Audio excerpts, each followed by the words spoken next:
Assalamu alaikum students, welcome back to my YouTube channel SLO's Academy.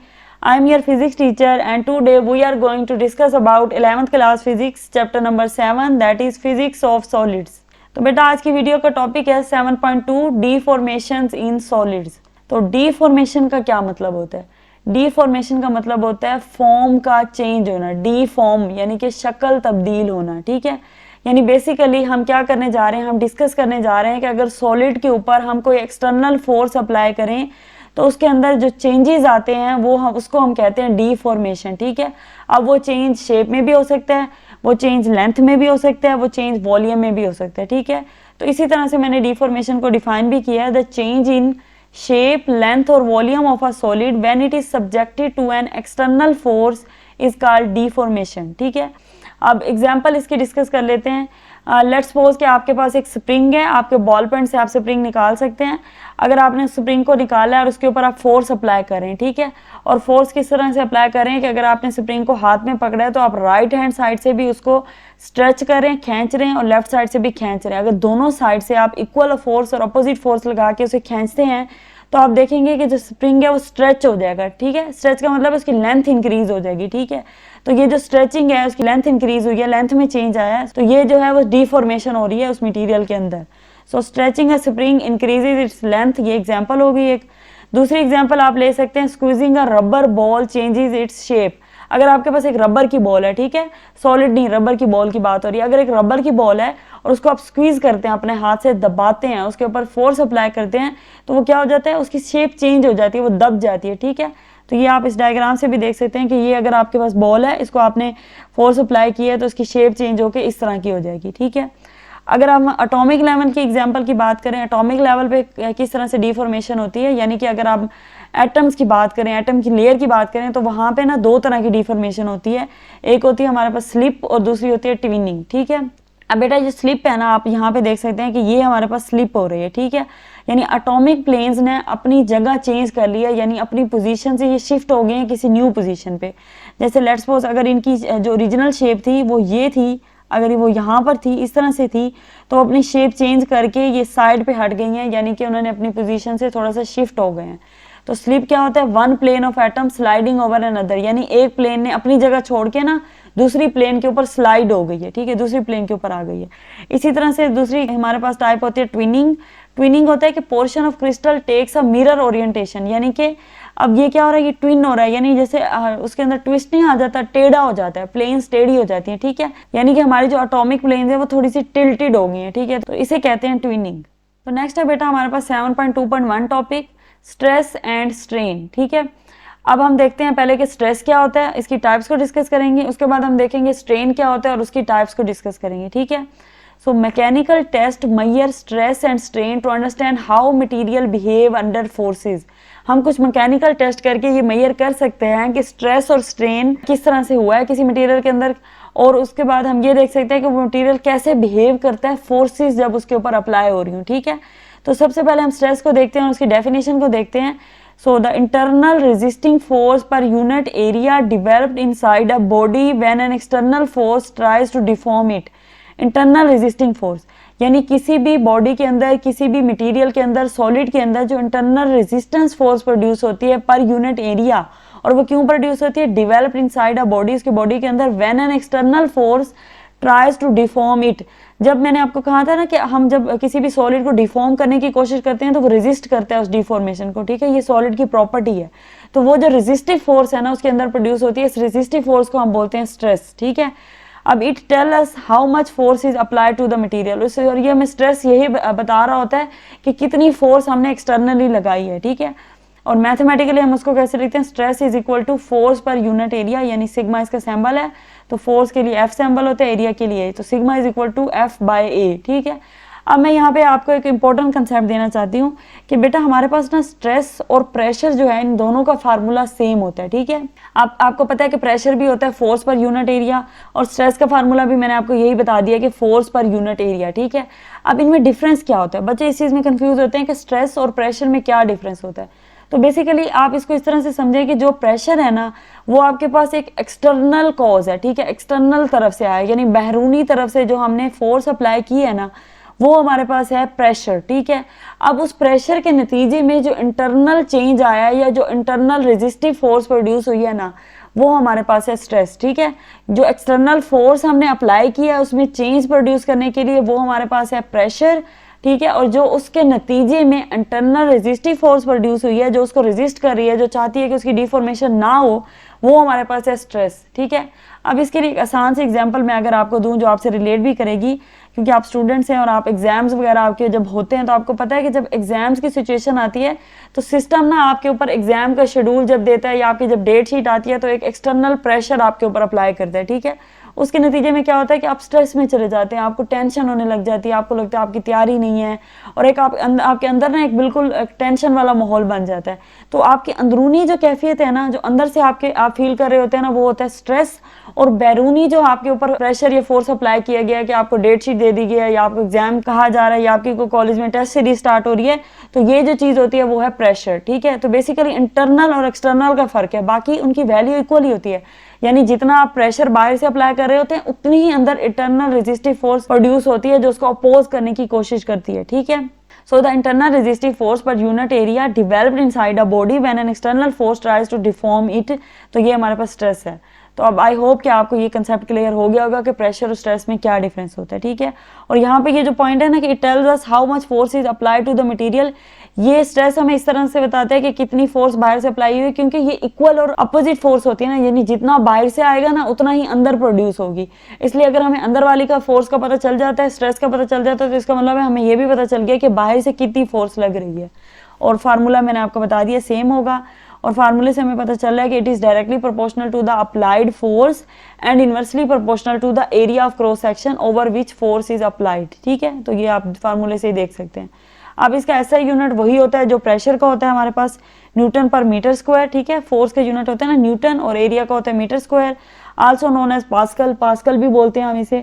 और इसकी dimension भी same होगी जो हमारे पास प्रेशर की डायमेंशन होती है, sigma is equal to force per unit area. और फोर्स आपको पता है according to Newton second law mass और एक्सेलेरेशन के प्रोडक्ट के इक्वल होता है। एरिया जो है वो मीटर स्क्वायर है उसका यूनिट, ठीक है। तो मैस की जगह हम कैपिटल एम लिख देंगे, और एक्सेलेरेशन की डायमेंशन होती है एल टी माइनस 2, ठीक है। और उसके बाद जो मीटर है उसको हम लिख सकते हैं लेंथ का स्क्वायर, और इस तरह करके जब हम इन दोनों को कैंसिल आउट करेंगे तो ये हमारे पास हो जाएगा एम एल माइनस 1 और टी माइनस 2। तो ये इसकी डायमेंशन आ जाएगी स्ट्रेस की, ठीक है।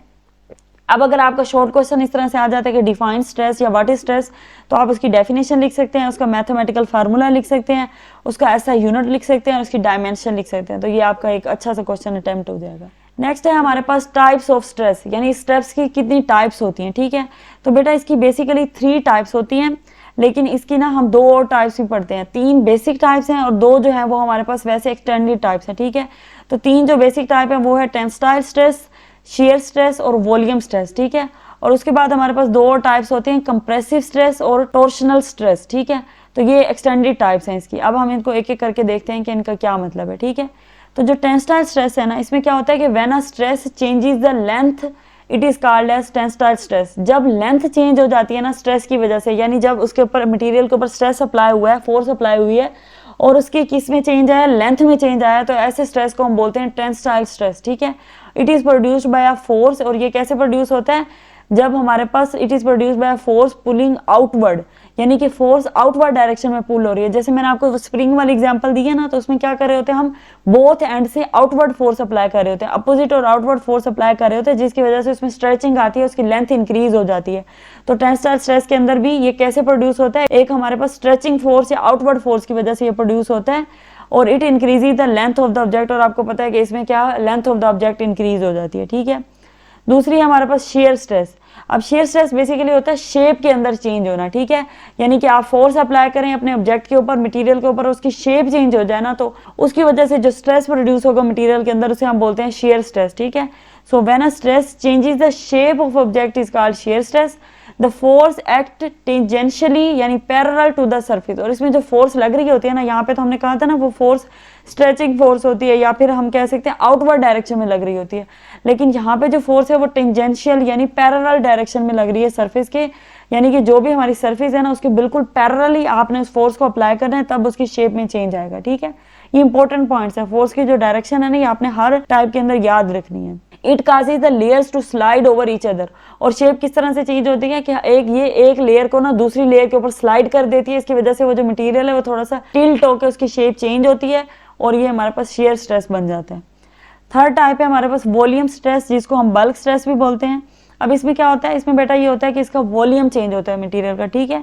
When a stress changes the volume of the object, तो उसको कहेंगे हम वॉल्यूम स्ट्रेस, ठीक है। बिल्कुल उसके नाम से ही वाजे हो रहा है कि उसकी डेफिनेशन क्या होगी। अब इसमें फोर्स कौन सी डायरेक्शन में अप्लाई होती है, the force applied uniformly from all sides, क्योंकि वॉल्यूम में चेंज आ रहा है ना, तो वॉल्यूम में चेंज आने के लिए हमें हर साइड से फोर्स अप्लाई करनी पड़ेगी, ताकि 3 डायमेंशनल फोर्स अप्लाई करनी पड़ेगी ताकि वॉल्यूम चेंज हो सके, ठीक है। So it causes the change in volume. अब फोर्थ हमारे पास टाइप है कंप्रेसिव स्ट्रेस, ठीक है।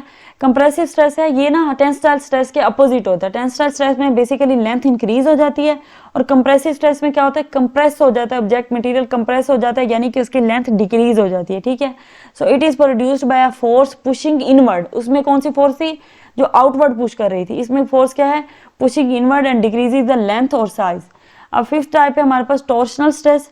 टॉर्शनल स्ट्रेस क्या होता है, it is caused by twisting of an object. अगर उसको हम ट्विस्ट कर दें, ठीक है, मोड़ दें, मरोड़ दें, तब जो उसके अंदर स्ट्रेस प्रोड्यूस होता है वो होता है टॉर्शनल स्ट्रेस, ठीक है।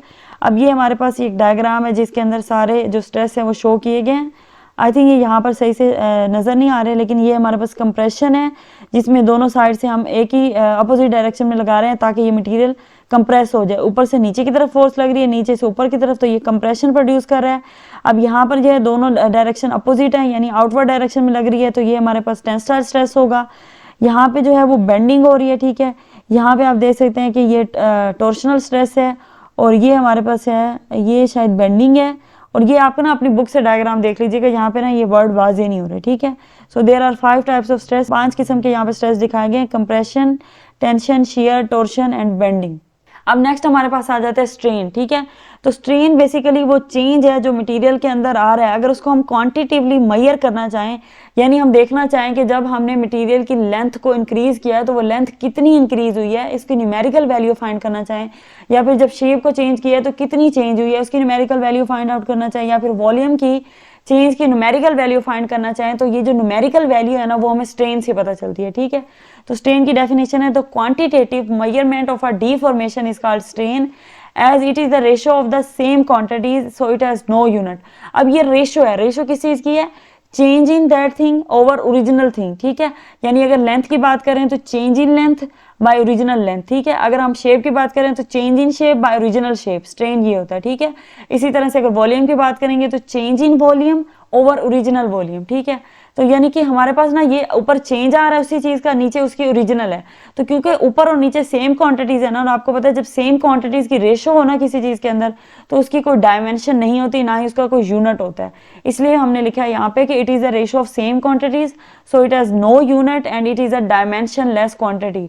तो ये जो बेटा ये वाला जो पॉइंट है ना, ये आपके एमसीक्यूज में पूछा जाता है अक्सर आपके पास। जैसे मैंने आपको स्ट्रेस की डायमेंशन बताई, उसका यूनिट बताया, तो वो भी एमसीक्यूज के हवाले से इंपॉर्टेंट है। इसी तरह से इसका कोई यूनिट नहीं होता और ये एक डायमेंशनलेस क्वांटिटी है, तो ये भी एमसीक्यूज के हवाले से इंपॉर्टेंट पॉइंट है। उसके बाद हमारे पास है कि it can be found by the ratio of change to actual value of that parameter. ये मैंने आपको जैसे बता दिया कि ये क्या है, हमारे पास रेशियो है चेंज की और उसी का एक्चुअल पैरामीटर है, ठीक है। यानी कि जिस चीज में चेंज आ रहा है उसकी एक्चुअल वैल्यू कितनी है उसी पैरामीटर की। अब नेक्स्ट हमारे पास इसकी टाइप्स आ जाती हैं। जैसे हमने स्ट्रेस की टाइप्स पढ़ी हैं, इसी तरह से स्ट्रेन की भी टाइप्स हैं। तो सबसे पहली टाइप है टेंसाइल स्ट्रेन, ठीक है। टेंसाइल स्ट्रेन यानी नाम से पता चल रहा है कि यानी लेंथ की चेंज की ratio over original length, the change in length divided by original length is called tensile strain और it causes due to the tensile strength. तो जाहिर सी बात है ये टेंसाइल स्ट्रेस की वजह से ही आता है, ठीक है। अब मैथमेटिकली इसको हम कैसे लिखते हैं, मैथमेटिकली लिखते हैं हम टेंसाइल स्ट्रेन, इसको हम ई से डिनोट करते हैं, is equal to change in length यानी del L over original length L. दूसरी टाइप है बेटा हमारे पास shear strain, the tangential force acting on an area produces a change in shape of a body is called shear strain, ठीक है। ये भी बेसिकली रेशो ही है और रेशो किस चीज के, change in shape over original shape. लेकिन इसके अंदर ना थोड़ा सा एंगल का जिक्र आ रहा होता है, क्योंकि हमारा जो शेप का चेंज है ना वो एंगल के थ्रू हो रहा होता है, ठीक है। यानी कि अगर हमारे पास कोई भी मटेरियल है ना, उस पर अगर हम स्ट्रेस अप्लाई करें और हम उसकी शेप चेंज करना चाहें, तो जब उसकी शेप चेंज होती है ना तो वो ओवरऑल शेप नहीं चेंज होती, यानी कि बाकी वो मटेरियल फिक्स रहता है, लेकिन उसकी ना कोई एक साइड जो है ना वो टिल्ट हो जाती है और उसमें कुछ एंगल का चेंज आता है। इसलिए ना इसका एंगल का जिक्र इसमें आया है और इस चेंज को प्रोड्यूस करने के लिए हम इसके ऊपर टेंजेंशियल फोर्स अप्लाई करते हैं, ठीक है। टेंजेंशियल फोर्स अप्लाई होती है और वो चेंज भी प्रोड्यूस करती है उसकी शेप के अंदर, और इसको हम बोलते हैं शेयर स्ट्रेन। अब मैथमेटिकली इसको हम कैसे लिखते हैं, E इज इक्वल टू, अच्छा ये जो E है ना, ये स्ट्रेन के लिए है, स्ट्रेन का सिंबल है, तो जहां पर भी हम बेशक टेंसाइल स्ट्रेन लिख रहे हैं, बेशक शेयर स्ट्रेन लिख रहे हैं, इसको सिंबल एक ही आ रहा है, is equal to displacement of the sheared face, यानी कि जितना हमारा चेंज हुआ है डेल एक्स जो चेंज आया over distance from the fixed face, और जहां से चेंज हुआ है उससे डिस्टेंस लेना है, ठीक है। तो ये हमारे पास आ जाता है शेयर स्ट्रेन। नेक्स्ट है इसकी third type, volume strain. Volume strain आपको पता है कि यानी change in volume over original volume, और इसकी डेफिनेशन हम इस तरह से लिखेंगे, the force acting at right angle to one area from all direction produces deformation in the volume of the body. अब वॉल्यूम स्ट्रेन में क्या हो रहा है, बेसिकली हम मटेरियल के ऊपर फोर्स अप्लाई कर रहे होते हैं और उसकी हर डायरेक्शन से वो जो फोर्स होती है ना वो राइट एंगल होती है टू एन एरिया, यानी कि अगर आप एक राइट साइड पे उसकी फोर्स अप्लाई कर रहे हैं तो राइट साइड पे भी वो परपेंडिकुलर फोर्स लग रही है, ठीक है, और अगर हम अप साइड से लगा रहे हैं तो वहां पे भी परपेंडिकुलर है, यानी हर साइड से ना एक परपेंडिकुलर फोर्स मटेरियल के ऊपर जब हम अप्लाई करते हैं तब जाके उसका वॉल्यूम चेंज होता है, यानी इंक्रीज या डिक्रीज होता है, ठीक है।